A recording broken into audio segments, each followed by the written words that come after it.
Assalamualaikum warahmatullahi wabarakatuh. Today we are going to study the 6th standard science chapter number 11, work and energy.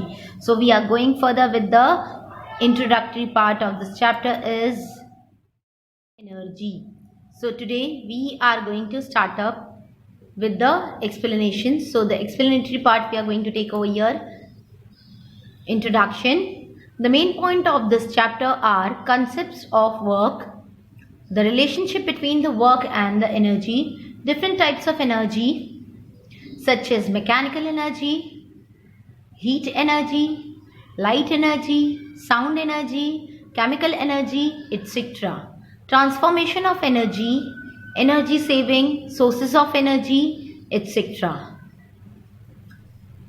So here we are going to do the explanation first of all. So the explanation, if in any action the object is displaced by applying a force on it, work is said to be completed. Means what here? If the work is completed by means of the applied force, so at that time the displacement should occur, then only we will be called as the work have been completed. मगर मतलब ये कि अगर हम ये कहते हैं कि कोई काम कंप्लीट हुआ है तो हम उस वक्त तक के साइंटिफिक टर्म्स में काम को कंप्लीट नहीं मानेंगे जब तक के फोर्स के एप्लीकेशन की वजह से डिस्प्लेसमेंट क्रिएट नहीं होगा. In the picture it is shown that if the position of objects are changed, that is these objects are displaced. मतलब यहाँ पर क्या बताया है कि एक लेबर जो है एक बॉक्स को 3 फीट की हाइट पर जो है वो ऊपर उठाता है, तो 3 फीट की हाइट पर ऊपर उठाने तक के उसने जितना भी डिस्प्लेसमेंट अकर किया है, so then only be called as the work have completed.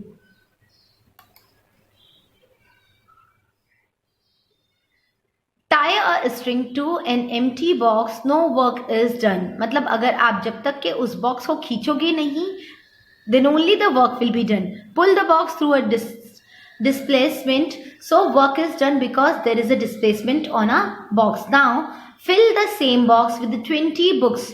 Pull the box again through a distance of 10 meter and again for 20 meter. So in each of the case, whenever the displacement occur by the application of a force is called as the work is completed. So more work can be completed by the more displacement. Getting me? So we can conclude that the measuring work both for the force and displacement must be complete the work. मतलब work जो है वो क्या है, जब तक के force और डिस्प्लेसमेंट से जो है काम कंप्लीट नहीं होता है, यानी जब तक कि अगर फोर्स अप्लाई करे और डिस्प्लेसमेंट नहीं करोगा तो काम कंप्लीट ही नहीं होगा. Now if you run around the ground with your friends, can your friends run as many rounds you can. तो यहाँ पर आपको क्या बता रहा है, एक कंडीशन दिया है कि that if you are running with your friends, so everyone runs faster or slower. So this is not the same case that you are able to walk faster, run faster as your friends do. So that is why the each one's capacity is differing over here to complete the work. मतलब हर एक के काम करने की क्षमता या capacity जो है वो अलग अलग होती है. Some will get tired on completing 2 to 3 rounds or some will complete 3 or 4 rounds. मतलब यहाँ पर हर एक की कैपेसिटी जो है to do the work is different. So that is what nothing but the energy. That is, say each one's capacity is not the same. So the capacity to do work is called as the energy. Now यहाँ पर जो है energy समझने के लिए हमको ये ज़रूरी है कि हर किसी के काम करने की क्षमता या प्रॉपर्टी या कैपेसिटी जो है वो अलग अलग होती है. तो अगर कोई जो है 4 बॉक्सेस को उठा सकता है, कोई जो है 2 बॉक्सेस को ही उठा सकता है और कोई जो है 1 बॉक्स को ही उठा सकता है, तो हर एक की एनर्जी जो है वो अलग होती है, because energy is nothing but the process और the capacity to do the work slower और फास्टर. तो मतलब वर्क जो है कितनी जल्दी तेजी से, कितनी जल्दी स्लो से होता है, या कोई जो है कितना ज्यादा काम करता है, कितना कम काम करता है, ये सब जो है हम क्या कहते हैं, एनर्जी कहते हैं. तो एनर्जी जो है हर किसी के काम करने की कैपेसिटी होती है. ठीक है. The unit of work and energy are the same. मतलब जितना हम काम करते हैं उतनी ही हम एनर्जी को कंज्यूम करते हैं, एनर्जी लगाते हैं, इसीलिए दोनों का यूनिट्स जो है वो सेम है and hence they both are measured in terms of joules.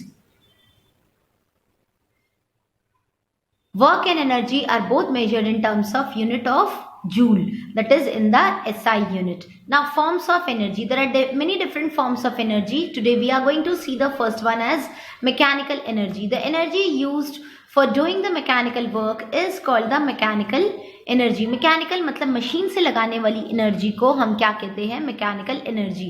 For here the simple machine is showed to you, that is KT.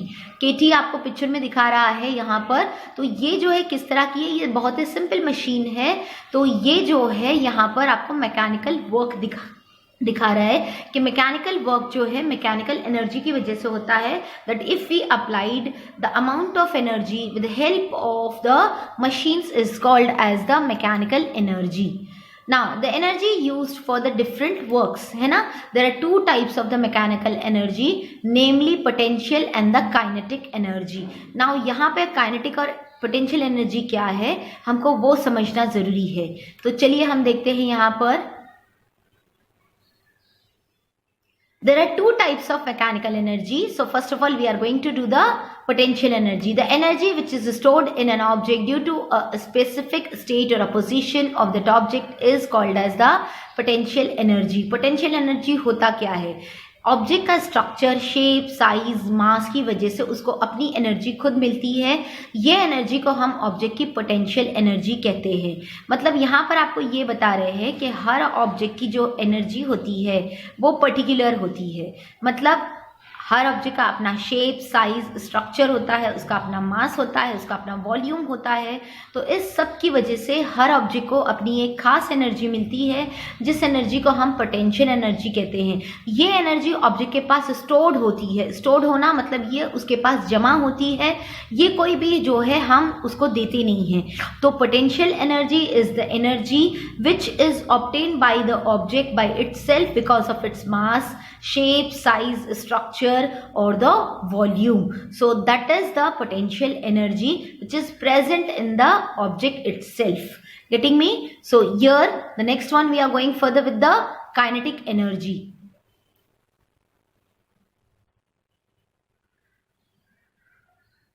Now for the example, when we are stretching a rubber, that is when the rubber of a catapult is stretched. केटी का जैसे अभी हमने बताया ये Catapult है.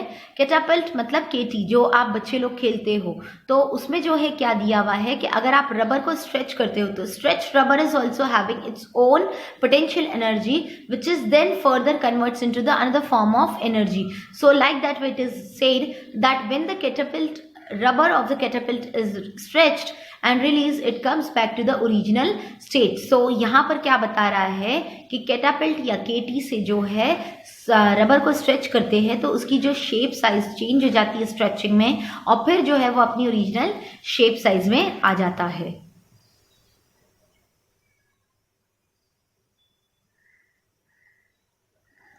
When the spring of a toy is wound and then release, the toy starts playing.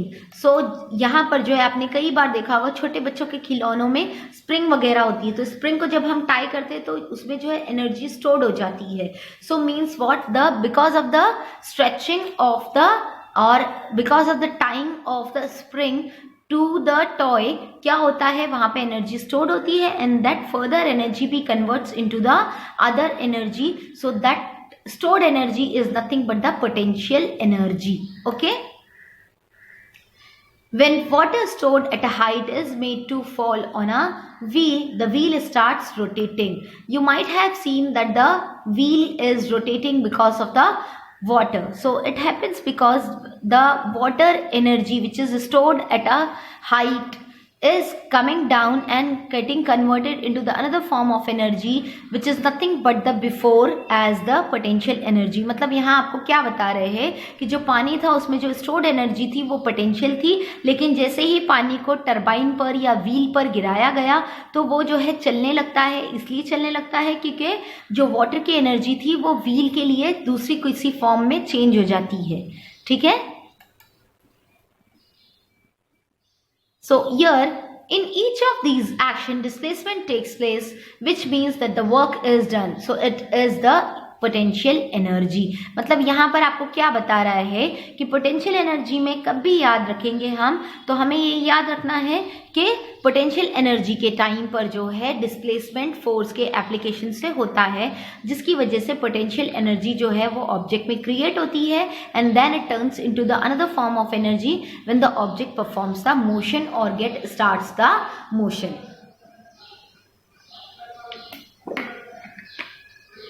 So here we are going further with the kinetic energy.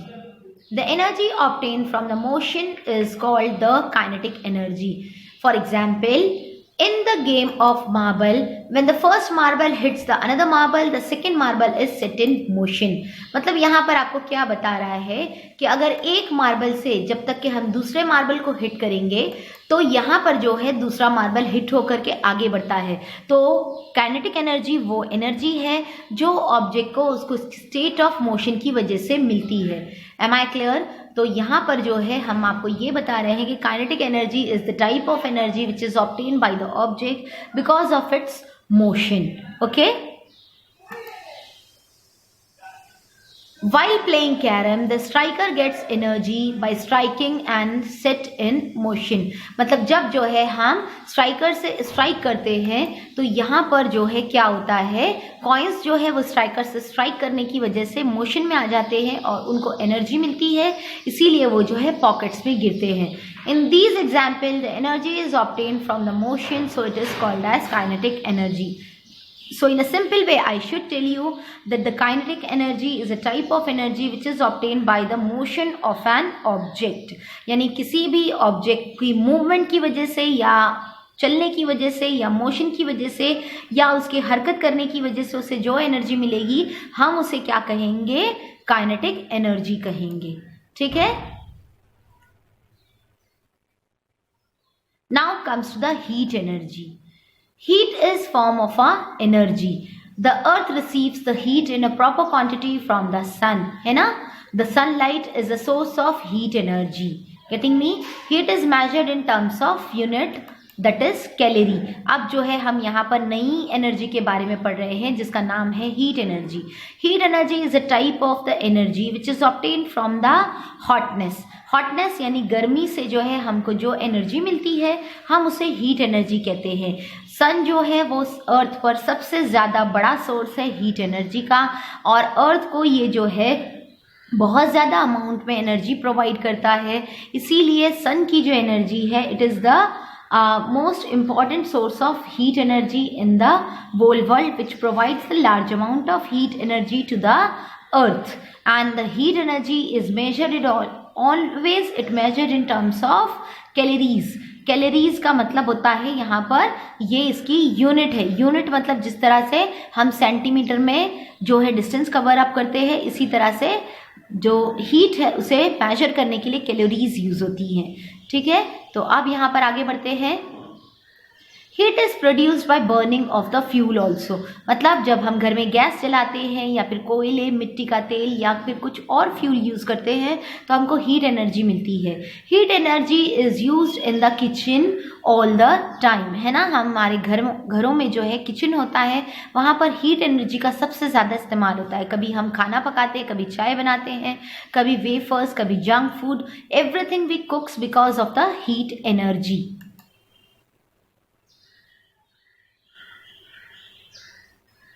So now it is the next type of energy, that is the light energy. Light is a form of energy.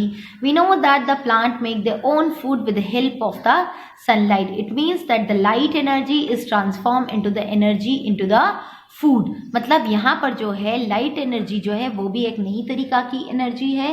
ये energy जो है हमको सूरज से मिलती है, tubelight से मिलती है, इलेक्ट्रिक बल्ब से मिलती है या फिर किसी भी और रोशनी देने वाली चीज़ से मिलती है। तो लाइट एनर्जी जो है वो क्या है, एक तरह का एनर्जी है which is obtained by the numbers of the things, but here we are suppose to keep in mind that the energy is produced with the help of light in the plants as they are performing the process of photosynthesis, है ना। Animal जो plants है वो क्या करते हैं, photosynthesis का process करते हैं। इसकी वजह से जो है वो लोग क्या करते हैं, लाइट को यूज़ करते हैं और अपना फूड जो है वो बनाते हैं। तो हम ये कह सकते हैं कि light energy converts into the food energy. Okay, तो यहाँ पर जो है हम आगे बढ़ेंगे। Now it is the sound energy. Sound is also form of an energy. You might have seen that the glass panes of the window cracks due to loud noises. कई बार ऐसे होता है, आपने देखा होगा कि कांच वगैरह है या घर में कोई जो और चीज़ें हैं वो टूट फूट जाती है सिर्फ और सिर्फ तेज़ आवाज़ की वजह से। तो sound is also the type of the energy which is means we are said to that sound is also producing the large amount of energy. तो मतलब साउंड भी जो है एक तरह की एनर्जी है। ठीक है, अब आप जो है ये देखे होंगे आपने फायर क्रैकर्स, दिवाली वगैरह में आप जो है पटाखे जलाते हो। पटाखे जलाने के साथ साथ आपको जो है वहाँ पर आवाज़ सुनाई देती है, उजाला या रोशनी भी हो जाती है। तो यहाँ पर एक लाइट एनर्जी भी आ गया। दूसरा वाला जो है क्रैकर्स जलाते हैं हम लोग, तो वहाँ पर जो है आपको बहुत सारा शोर भी सुनाई देता है। So that is nothing but the sound energy. Okay, now here similarly sound is used to control the movement of the some toy car, है ना। साउंड जो है वो टॉय कार्स के लिए भी यूज़ होता है। जैसे आजकल तो साउंड लॉक भी है कंप्यूटर में या फिर मोबाइल्स में, है ना। बहुत सारी चीज़ें हैं साउंड्स रिकॉग्निशन करके खुलती है। तो sound is also the form of an energy. Getting me. तो यहाँ पर आपको टॉय कार का एग्जाम्पल दिया है, but the sound is also used in the different technologies. Getting me. So it is nothing but the form of an energy. This means that the some work is also done by the sound. Sound की वजह से भी work होता है। Now let us go further with the next type of the energy, that is chemical energy. The energy obtained by the chemicals is called as chemical energy. When the wood burns, we get the heat and the light. The energy stored in the wood is converted into the heat and the light by the chemical reaction. Due to the chemical action in the lead acid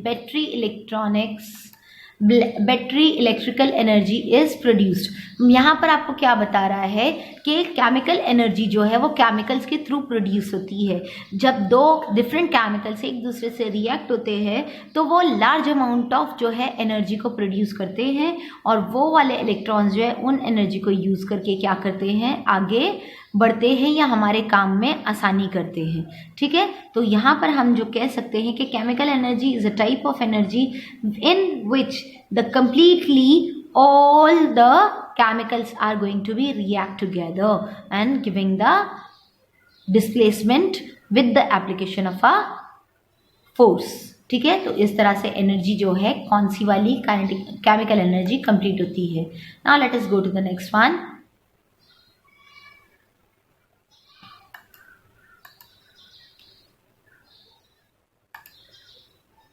Now here, transformation of energy. Now each and every energy is able to be transformed into one to the another form. मतलब यहाँ पर आपको क्या बता रहे हैं, हर energy की ये कैपेसिटी होती है कि वो एक से दूसरे फॉर्म में जो है कन्वर्ट हो जाए। समझ में आया? तो यहाँ पर जो है आपको हम ये बता रहे हैं कि transformation of energy takes place when the work is done. एक काम कंप्लीट होने पर एनर्जी जो है वो दूसरे फॉर्म में कन्वर्ट हो जाती है। For example in the picture it is showed you the lightning, है ना। लाइटनिंग यानी बारिश के मौसम में जो है बिजली कड़कती है। तो ये बिजली क्यों कड़कती है, आसमान से बिजली जो है वो क्यों कड़कती है, क्योंकि वहाँ पर जो है लाइट एनर्जी बहुत ज़्यादा होती है। तो वो आसमान से होते हुए नीचे ज़मीन पर आती है और फिर जो है यहाँ पर इसको जो है कन्वर्ट कर लिया जाता है दूसरे फॉर्म्स में, और either it is just wasted out.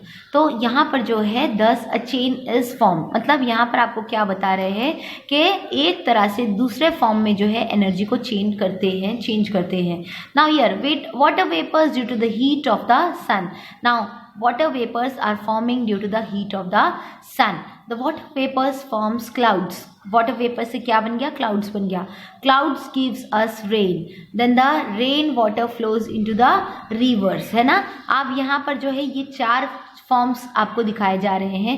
पहला जो है आपको ये दिखा रहा है कि यहाँ पर ये जो रिजर्वायर है, रिजर्वायर मतलब जहाँ पर पानी स्टोर करके रखता है। So it's a dam and the river is showed to you. So in the dam and the river it is said you that water vapours form because of the heat of the sun, है ना। तो reverse जो water reservoir होते हैं वहाँ पे solar heat की वजह से क्या होता है, इवेपोरेशन होता है। इवेपोरेशन होकर के ये ऊपर उठते हैं और क्या हो जाता है, यहाँ पर उनके क्लाउड्स बनते हैं। क्लाउड्स बनने के बाद क्या होता है, उनसे जो है दोबारा से बारिश होती है।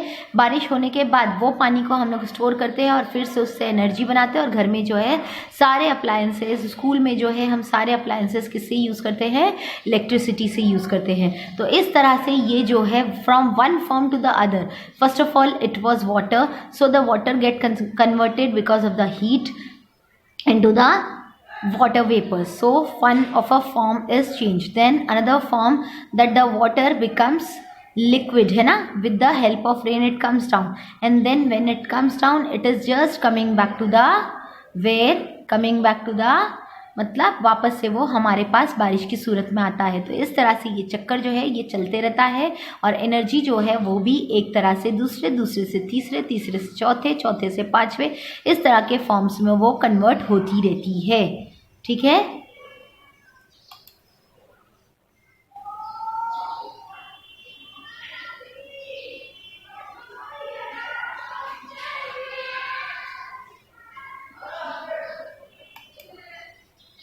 Now here it is given you electrical energy is used in the houses, transform into the light energy, the lightning of a bulb or a kinetic energy for a fan।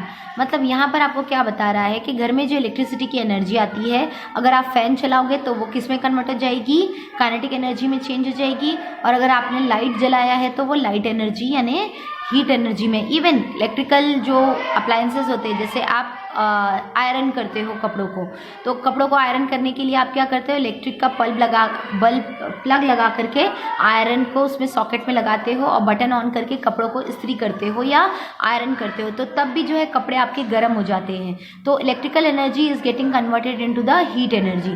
Similar way in the microwave oven और the conduction और a convection, what we are going to do, we are keeping the food inside the oven and then after some time we are removing it. तो electrical energy किस में change हो गया, हमारा heat energy में। तो इस तरह से बहुत सारे तरीकों से जो है ट्रांसफॉर्मेशन ऑफ एनर्जी होता ही रहता है। ठीक है। Now into sound energy, while playing a music system the heat energy is, मतलब यहाँ पर साउंड एनर्जी, हीट एनर्जी और बहुत सारी दूसरी सारी एनर्जीज जो है वो क्या होती है, एक दूसरे से कन्वर्ट होती है। We are indirectly utilizing nothing but the solar energy in all these transformation of energy। मतलब जो है indirectly या directly जो है हम कहीं ना कहीं क्या यूज़ करते हैं, so indirectly और directly we are using nothing but the solar energy। solar energy हम किस तरह से यूज़ करते हैं, पहले देखिए, सन से जो एनर्जी आती है it is absorbed in the earth। Plant is also using those energy, we are taking the plants as a food, है ना। प्लांट जो है सोलार एनर्जी को यूज करके अपने लिए फूड प्रोडक्शन करते हैं। इसी तरह से प्लांट्स जो है उसके बाद हम जब उनको कंज्यूम करते हैं तो वो एनर्जी हमारे अंदर आती है, हम फूड से वो सारी एनर्जी को यूटिलाइज करते हैं। तो इस तरह से जो सोलार एनर्जी है वो हम डिफरेंट फॉर्म्स में भी यूज करते हैं। ठीक है। So in other words, we can say that the sun is the most important source of all the energies. Getting me? Means which we are obtaining in the form of energy. It is nothing but coming out from the sun only. Okay? तो यहाँ पर जो है हमने आपको ये बताया कि sun जो है एनर्जी का सोर्स है। Now let us come to the next some of the different sources of energy. अब यहाँ पर जो है एनर्जी रिसोर्सेज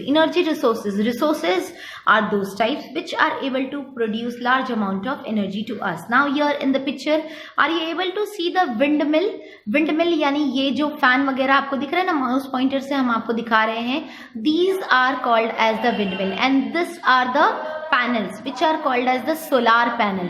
ये जो है ना, ये 1 2 3 4 ये बहुत सारे सोलार पैनल है। तो ऐसे ओपन फील्ड पर जो है क्या किया जाता है, सोलार पैनल्स भी यूज़ किए जाते हैं और साथ ही साथ विंड मिल भी यूज़ की जाती है ताकि यहाँ पर जो है हम एनर्जी का प्रोडक्शन कर सकें। So here the resources used for getting energy can be classified into two types. We are having the two types of the resources. Now resources यानी क्या, जिससे हमको एनर्जी मिलती है, जिससे हमने आपको बताया कि सन जो है वो So here we are having the different types of energy sources. Energy source मतलब क्या कि हमको एनर्जी जिन चीज़ों से मिलती है उन्हें हम एनर्जी रिसोर्सेज कहते हैं या सोर्स कहते हैं. अब ये अलग अलग दो टाइप के हैं. First one we are going to study as renewable sources of energy. Now what is mean by the renewable? नाम में ही देखो छुपा हुआ है न्यू. री हटा देंगे अगर तो हमको यहाँ पे न्यू दिख रहा है. न्यू का मतलब बार बार नया करना, समझे? सो रिन्यूएबल सोर्सेज ऑफ एनर्जी और the non conventional sources of energy, मतलब इनका जो नाम है ना रिन्यूएबल सोर्सेज ऑफ एनर्जी, यानी ये बार बार यूज होते हैं लेकिन ये हमारे रेगुलर यूज में नहीं है.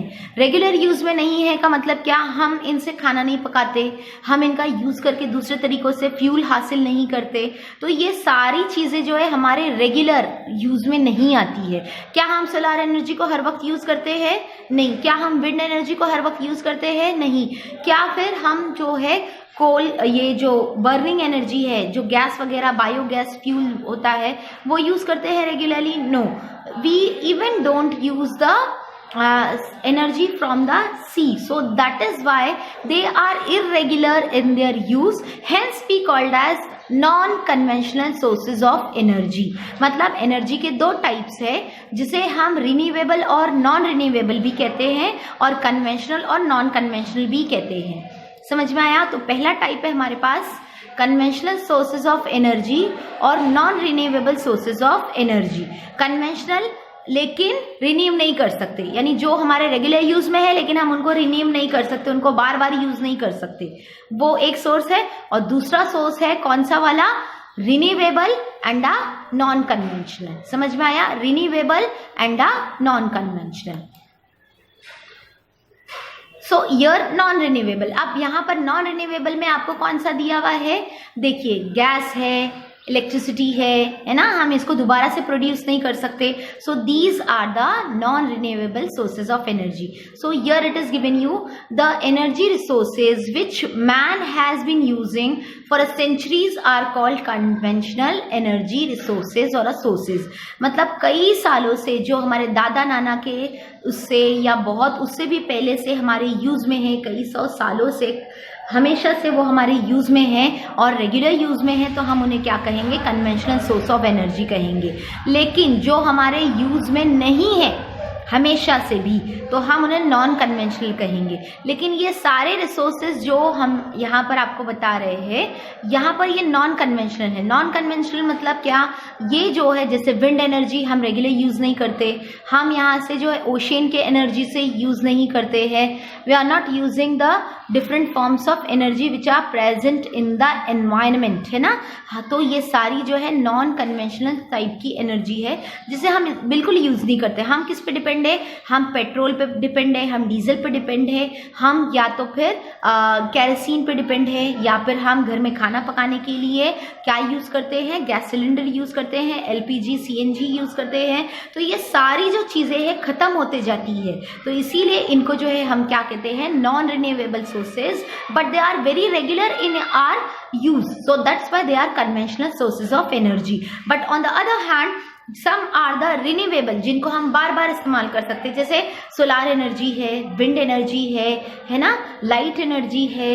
इसको हम बार बार यूज कर सकते हैं लेकिन हम इसको यूज करते नहीं हैं, तो इस टाइप की एनर्जी को हम क्या कहते हैं? Non conventional sources of energy. ठीक है.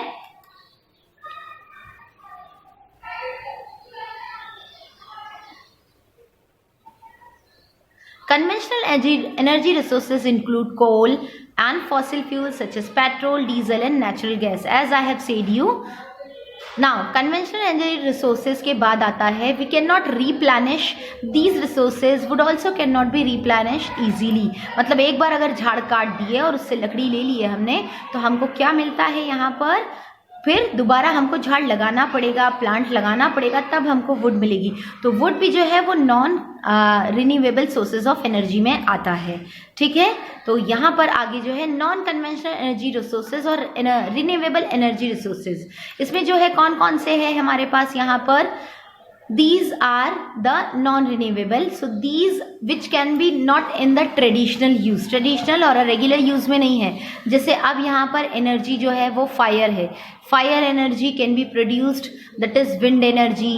देन जियोथर्मल एनर्जी, जियोथर्मल मतलब लावा जो प्रोड्यूस करता है वो एनर्जी। यहाँ पर वाटर एनर्जी है जो ओशन वगैरह से, बारिश से हमको मिलती है। Biomass energy, biomass energy means by the means of a plant and animals which we are getting, and in the solar energy, the solar energy which we are obtaining from the sun. So these all the type of energy are not in a traditional use, not in a regular use, hence they be called as the non-conventional sources of energy, but they are renewable because they can be used many of the times. Getting me? So they are inexhaustible. Inexhaustible मतलब वो कभी ख़त्म नहीं होगा, and continuous and can be used in various forms, और इनको हम जो है बहुत सारे अलग तरीक़ों से इस्तेमाल कर सकते हैं। जैसे यहाँ पर आपको अभी आता है solar energy. The energy obtained from the sun is continuous and enormous. Enormous मतलब बहुत ज़्यादा। Solar energy is at the root of all energy available on the earth. मतलब हमको जितना भी एनर्जी मिलता है वो सारी वैरायटी ऑफ एनर्जी जो है किससे मिलती है, हमको सन से मिलती है। A variety of devices have been developed for making use of solar energy, है ना। जिससे बहुत सारे डिवाइसेस जो है आज सुनने में आता है, सोलार पैनल है, सोलार सेल है, सोलार बैटरीज है, सोलार कुकर है, सोलार वाटर हीटर है, सोलार ओवन है, सोलार लाइट होता है ना। बहुत सारी टेक्नोलॉजीज़ की वजह से हमको क्या मिल गया है, सोलार पैनल्स का यूज़ करते हैं हम घरों में, पूरी तरह से सोलार एनर्जी को यूज़ कर सकते हैं। तो इस तरह के सोलार डिवाइसेस जो है बहुत सारे बनाए गए हैं ताकि हम सोलार एनर्जी को पूरी तरह से हासिल कर सके, उससे फ़ायदा उठा सके। For example, the solar cooker, solar heater is obtained from the solar energy, solar water heater, solar dryer, solar cell etc. है ना। ये देखिए बहुत सारी चीज़ें जो है सोलार एनर्जी पर चलती है। ठीक है, in solar cell electrical energy can be obtained from the solar energy. ठीक है, सोलार एनर्जी जो है सोलार सेल से जो है क्या होता है, सोलार सेल में पूरे सोलार एनर्जी को यानी सोलार पैनल से जो है पूरी सन की हीट को एब्जॉर्ब कर लिया जाता है और फिर वहाँ से उसे लार्ज स्केल में जो है कन्वर्ट करते हुए इलेक्ट्रिसिटी में बदला जाता है और इस तरह से पूरे इलेक्ट्रिकल डिवाइसेस जो है चल पाते हैं।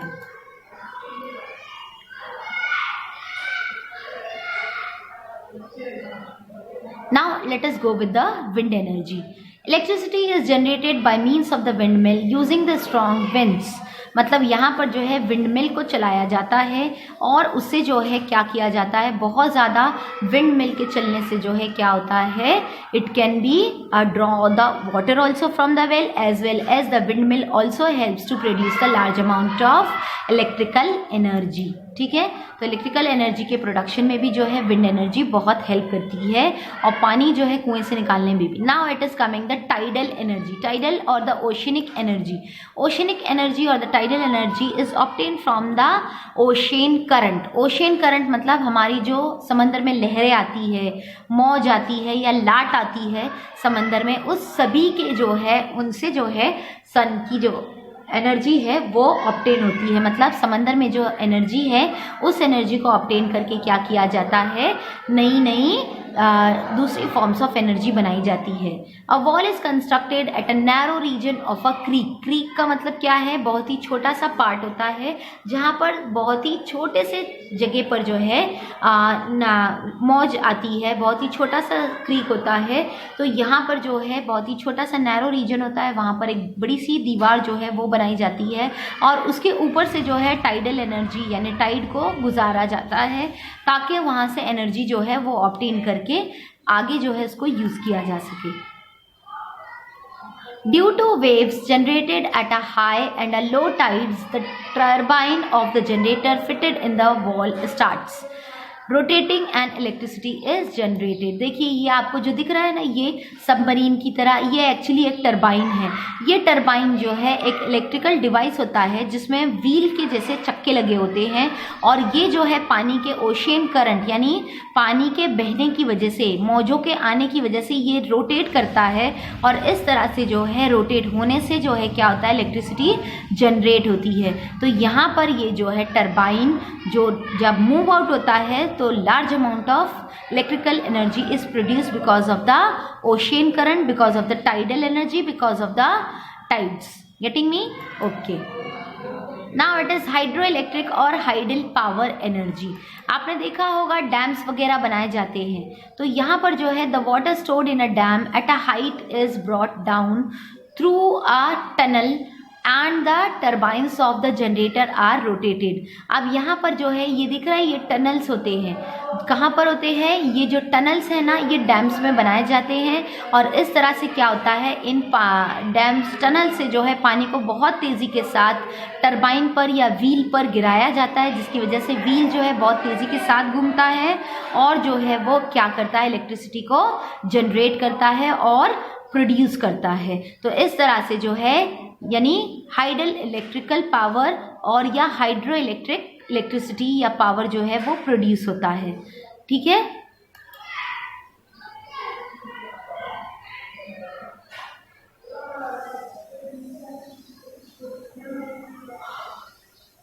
The place where electricity is generated in this way is called as a hydroelectric or tidal power plant. मतलब जहाँ पर जो है इस तरीके से इलेक्ट्रिसिटी प्रोड्यूस की जाती है उसे क्या कहते हैं, हाइड्रो इलेक्ट्रिक और हाइडल पावर प्लांट कहते हैं। तो ये बहुत ही बड़ा होता है, ये कोई छोटी जगह पे नहीं होता है। Now let us go with the next, that is Koyna project in Maharashtra is the one of a tidal hydel power project.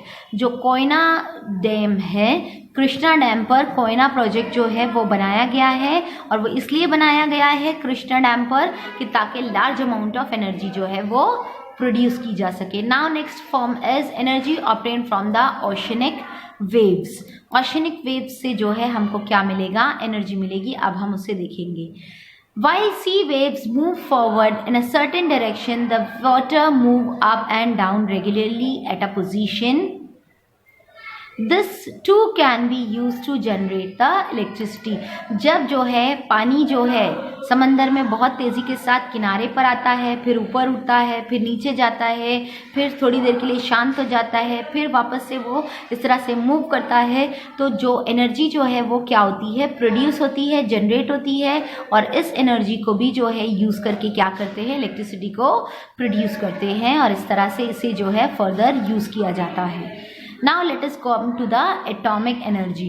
Atomic energy, the serious crisis of electricity shortage can be eased by the generating electricity by means of atomic energy. Now atomic energy atoms के through यानी chemical atoms के through जो कुछ जो है chemical atoms जो है वो बहुत ही highly reactive होते हैं, उनके थ्रू जो है एनर्जी प्रोड्यूस होती है। उस एनर्जी को स्पेशल टाइप ऑफ एनर्जी है वो, उसे हम कहते हैं atomic energy. So we can say that the atomic energy is produced by means of the radioactive atoms or high capacity of the atoms which is able to produce the large amount of energy। मतलब एक छोटा सा atom जो है बहुत सारी electricity के बराबर एनर्जी जो है वो प्रोड्यूस कर सकता है। समझ में आया? ये इतने ज़्यादा रेडियो एक्टिव होते हैं, ये इतने ज़्यादा पावरफुल होते हैं कि आसानी के साथ जो है एनर्जी को प्रोड्यूस कर सकते हैं। ठीक है।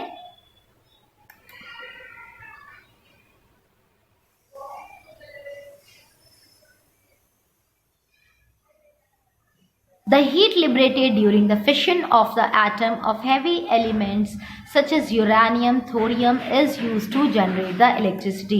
यूरानियम थोरियम के अलावा भी जो है रेडॉन और रेडियम भी यूज़ होता है। इसमें क्या होता है कि ये एलिमेंट्स को जब जो है इनको फिशन होता है, फिशन मतलब छोटे छोटे टुकड़ों में ये बांटे जाते हैं, तो क्या होता है कि ये बहुत ही आराम से छोटे छोटे टुकड़ों में बंटते हैं और हीट के साथ large amount of energy release करते हैं, जिस तरह से उस एनर्जी को पकड़ा जाता है और फिर जो है उसे इलेक्ट्रिकल एनर्जी में कन्वर्ट करके दूसरे अप्लायंस के लिए यूज़ किया जाता है। ठीक है। Energy saving and green energy. Energy saving means what? In a way, saving energy is as good as generating energy. मतलब हमको ये बताना है कि हम जो है एनर्जी को बचाना चाहिए. क्यों बचाना चाहिए? हम एनर्जी को अपने पर्पस के लिए यूज़ करते हैं, लेकिन एनर्जी को बचाना भी हमारा ही फ़ायदा है. अगर हम एनर्जी को अननेसेसरीली यूज़ करेंगे तो इससे क्या होगा? हमारा ही नुकसान होगा. कल को हमारी आने वाली पीढ़ियों को, आने वाली नस्लों को या हमारे खुद के लिए जो है एनर्जी का शॉर्टेज हो जाएगा. ठीक है, तो यहाँ पर देखिए आपको बता रहा है इलेक्ट्रिसिटी के अप्लायंसेस को बंद किया गया है. तो whenever we are going out of the house we are suppose to turn off the electricity switches. There are several ways of saving energy, such as putting off light lamps when not needed, making maximum use of sunlight etcetera. मतलब जो है हमारे पास energy जो है बहुत कम बची है, तो हमको क्या करना चाहिए? इस एनर्जी को बहुत संभाल करके इस्तेमाल करना चाहिए, इसको वेस्ट नहीं करना चाहिए. और दूसरा, अगर हो सके ज़्यादा से ज़्यादा क्या यूज़ करना चाहिए? सोलार एनर्जी यूज़ करनी चाहिए. ठीक है. Saving energy and the energy resources is very necessary. मतलब हमको ये समझना ज़रूरी है कि हम एनर्जी को बचाएं और उसके रिसोर्सेज को ध्यान से संभाल करके रखें. Otherwise we will have to face a serious calamity like global warming. Global warming जो है वो भी बहुत बढ़ गया है आजकल. इसलिए बढ़ गया है कि हम जो है एनर्जी को बचाते नहीं हैं, उसे हर वक्त यूज़ करते रहते हैं. तो क्या होता है? हीट एनर्जी भी जो है वो प्रोड्यूस होती है और क्या होती है? ग्लोबल वार्मिंग को क्रिएट करती है.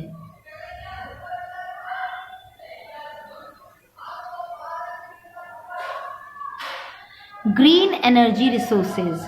The energy resources which do not produce smoke and carbon gases such as carbon dioxide or carbon monoxide are said to be the green energy resources. इस तरह के energy resources यानी eco friendly का मतलब जो किसी भी तरीके से हमारे पूरे एनवायरनमेंट को नुकसान ना पहुंचाए, उन वाले को हम इको फ्रेंडली भी कह सकते हैं या green energy resources. Green energy resources वो टाइप के एनर्जी रिसोर्सेज है जिस को अगर हम यूज़ करते हैं तो हमारी एनर्जी जो है काफ़ी देर तक के चल सकती है और साथ ही साथ एनवायरनमेंट को भी बचाया जा सकता है. यानी कोई हार्मफुल पॉल्यूशन नहीं होगी और हमारा एनवायरनमेंट जो है वो सेफ एंड सिक्योर रहेगा. ठीक है. तो यहाँ पर जो है ये green energy resources that is mean by the eco friendly energy resources is getting over. Greater use of such resources is the need of the hour. और इन रिसोर्सेज का हमको बहुत ज़्यादा इस्तेमाल करना चाहिए, यही हमारी आज की मांग है. ठीक है. तो यहाँ पर जो है हमारा पूरा चैप्टर कंप्लीट होता है. Let us go and take the summary. Work is done when an object undergoes in a displacement on the application of a force. Energy is the capacity to do work. The various forms of energy are heat energy, light energy, sound energy, chemical energy and the electrical energy. There are two types of the mechanical energy, that is potential and kinetic energy. Potential and kinetic energy, something that can be used to obtain energy is called a energy resource. मतलब यहाँ पर हम आपको बता रहे हैं कि अगर किसी भी चीज़ से हमें एनर्जी मिलेगी हम उसे क्या कहेंगे? एनर्जी रिसोर्स कहेंगे. The sun is the most important resource of all the energy. मतलब सारी टाइप की हर एनर्जी टाइप जो है हमारे पास सिर्फ और सिर्फ सन की वजह से ही हमको मिलती है. The sources used for getting energy can be classified into the two types, यानी conventional source of energy and non conventional source of energy. Non conventional source जो है वो नॉन रिन्यूएबल भी है और कन्वेंशनल जो है वो रिन्यूएबल है. मतलब यहाँ पर आपको क्या बता रहे? Conventional sources of energy are the non renewable, जिसको हम रेगुलर यूज़ करते हैं लेकिन ज़्यादा यूज़ नहीं करते. और नॉन कन्वेंशनल कौन है? जिसको हम हल्का फुल्का यूज़ करते हैं और कभी कभार जो है हम आके क्या करते हैं? उससे रिन्यूएबल सोर्सेज ऑफ एनर्जी. ठीक है. तो इस तरह से आगे बढ़ेंगे.